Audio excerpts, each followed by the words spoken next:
My fellow DIYers, I felt like I had to make this video. It's my pleasure to make this video. I went on YouTube, a place that has saved me lots of money, and I felt like I just needed to contribute, especially with something I didn't see specific on YouTube, somebody explaining. I have a 2002 Ford Sport Sport Trac, and I need to change the starter. And one thing, I didn't even know where to locate the starter was, tried to find online. Some people gave suggestions, but it was really not detailed enough for me. Okay, so the starter is on the driver's side. Is directly like right underneath like the tire right here, and is really hard to spot. You're gonna see it. You're gonna see this thing. It's gonna be stationed like this. Have no idea what it is, but look for this, and it's like literally like right above it to the right, and it's like hidden. It's in a very tight spot. So that is how you're gonna locate the starter. I'm gonna show you the tools that you're gonna need, or the tools that I use to take it out. And what I saw somebody suggest, but it was for the 2004 Ford Explorer. Don't know if the models changed, but I didn't really need it for what I was doing. Okay, so what you're going to need is like an 18 or 17 wrench. You're gonna need a little socket, a big socket, 13, and for the little socket, you're also gonna need a 10 millimeter. Okay, for all the bolts, even for this one, they were all pretty much 13. Taking everything off, everything was 13. Even for on the back of the starter, the bolts to take off for the ground, for the positive charge and the ground, they were 13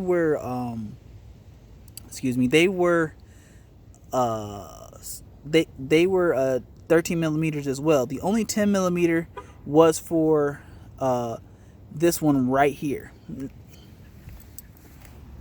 Okay, and along with the tools that you're going to need is you're going to need a torch, especially if you're in Michigan like I am. You're going to need a torch. I'll say don't even play around and try to take the bolts off.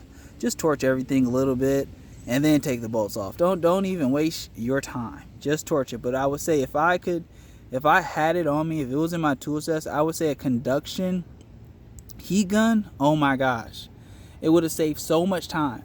Because in the process, and I'm going to go over this again, when it comes to taking off the bolts for the starter, is really challenging because you don't have that much space and you don't really know what's up there. So when I torched it, I had to torch it very softly and then like in this angle a little bit further away and let it heat up. But it really wasn't getting the way I wanted to torch it, because it was just stuff down there and I couldn't really see everything that was there. I had to be very, very slow, very, very careful and patient to find a best angle to not hit anything or be near anything as I'm torching. And that's map gas, and it's super hot. So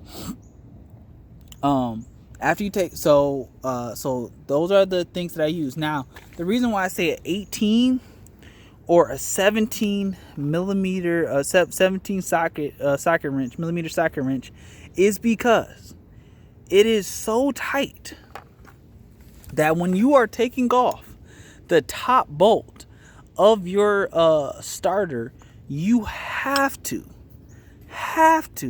have leverage. So you have to hook it down right here, or on the other side, hook it so you can pop it up. Now, if yours comes off easy and you can just do it with your hand, hallelujah. For me, that was not the case, and I needed to use quite a bit of force, and it was just enough space to heat it up again, and slowly tap like, please don't break, please don't bust, please don't bust, please don't bust. And it didn't bust. Hallelujah. So these are the tools you need. Not because you need an 18 millimeter for anything. You just need it for leverage, and it's just the right size to fit over this and enough for your hand to be there. And it's really for medium hands. I don't have like super large hands, but I guess somebody with large hands can do it.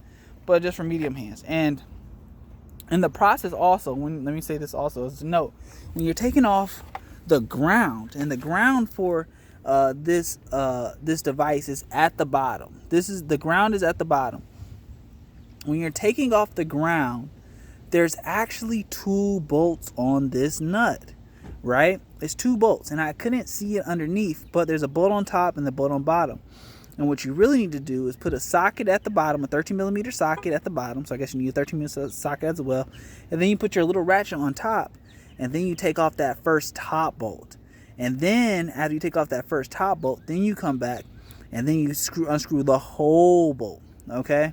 And you take off that little flange as well. So since I was in the process of doing that, I didn't know, and I saw it turning and I didn't understand what was happening because there's really not that much space to see. I needed to go back out and I purchased, hope that's the right size, and I purchased flanges to put the bolt inside, right? And when I put to re-flange and to cut it off, and some shrink wrap to heat around the wire so I can crimp it down and it'll be good. And that is what I suggest for you guys as well. Okay, I think I got bigger ones as well inside the bag. I bought both 2 sizes just in case. Okay, and I also buy some anti-seize just in case something happens that I got to come back down here. I don't have to do this again and it won't be so hard. Well, I guess unscrewing it will still be hard, but hey. So now that I've shown you an overview of what to do, I'm going to go underneath the car so you can see where it is and what you're going to be looking like. So I got a jack. I guess I could have put some wood block up there, but I just got it cranked up all the way. And I got 2 things on the back of my car, 2 ramp things turned backwards on the back of my car. As I go underneath, and we're going to figure out, I'm going to show you where everything is. Hallelujah.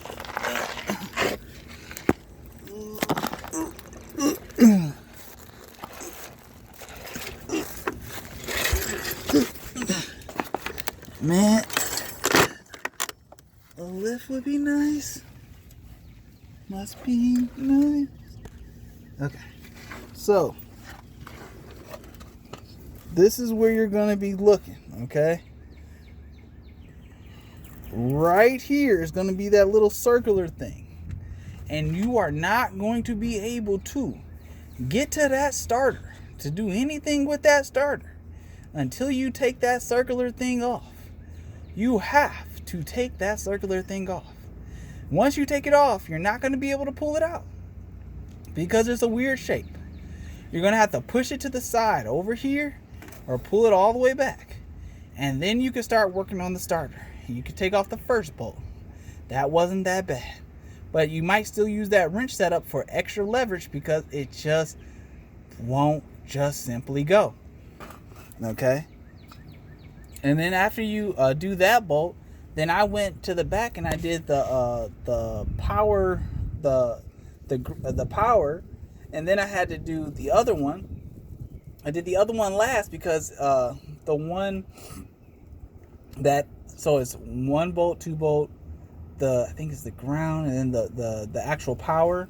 I had to sorry, with the power I had to wait till I took off the 2 top and bottom and then turned it down. Had to fiddle it out a little bit, and after I fiddled it out, had to turn it down and then unscrew it on top. I couldn't really do that one at top on the beginning because I was just unsure of what the bolt size was, and I just didn't feel like I could really reach back there like I wanted to, and I didn't want to snap the ground like I did with the black wire. But let's look at the black wire. So you can see this wire right here, and then there's a black wire right here. Let me get it. So this is the black wire right here, and I need to cut this black wire. Cut the clamp. Cut the wire down a little bit so I can put the clamp back on it, and then keep on being about my way and put solder on the stuff and keep on moving. Okay. I use this light. Now this light was a lifesaver. Okay, fiddling around with these screws, taking my time, took all day. It has a little magnet piece. Oh, not good. Wait, hold on. Has a little magnet piece, and I just put it in places I need it, and that saved me. Okay, so this is where I was. I would say, you might be underneath your jack right here. Get a little thing for your head. I used my hat as I was down there working. I turned my head. So this is it, and this is space. It might look big in this camera. Let me put my hand in there. This is my hand. Okay, you see, it's not that much space. You gotta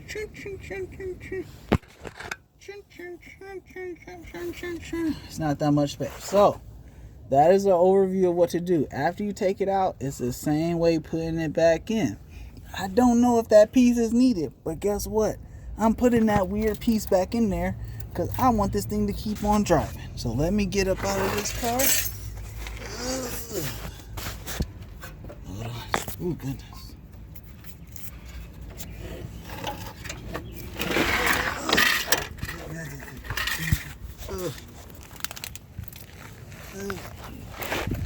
Okay. And we're knee pads. Okay, so that's the overview, and then after I'm gonna change the starter. Sorry. Whoopsie. After I change the starter, I'm gonna put the car back down. So okay, it's back in focus. After I change the starter, I'm gonna put the camera back down. Put the car back down, not the camera. Put the car back down, so I'll be good to go. So hallelujah. I guess I could pause it and then wait till everything goes. So I'll try to do that, and then that'll be the end of the video. But just another thing I want to say: even though I have a torch, an induction heater, man, I would have torched those bolts so much more quicker, and I feel like I would have been out of here so much more faster. But I started at like 6 p.m. yesterday, and I'm still doing it today too. So hopefully it'll be a lot faster for you guys. Hallelujah. Pause it and then show you the end result when it starts back up.